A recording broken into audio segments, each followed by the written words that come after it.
नमस्कार गाइस, कैसे हो आप सब। नए ब्लॉग में आप सभी का स्वागत है गाइस। इस टाइम मैं भोगांव में हूँ। यहाँ पे ताड़ी पी है। ताड़ी पीने के बाद एक होटल पर रुका हूँ। तो होटल पे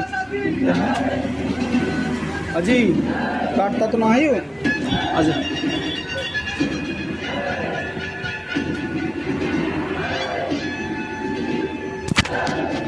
फोन क्यों छीन क्यों रहा भाई? भाई फोन छीन रहा है। फोन क्यों छीन रहा है?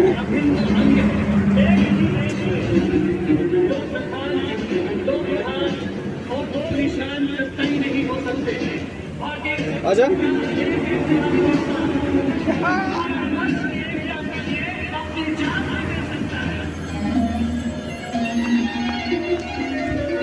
झपेटा मार रहा झपेटा।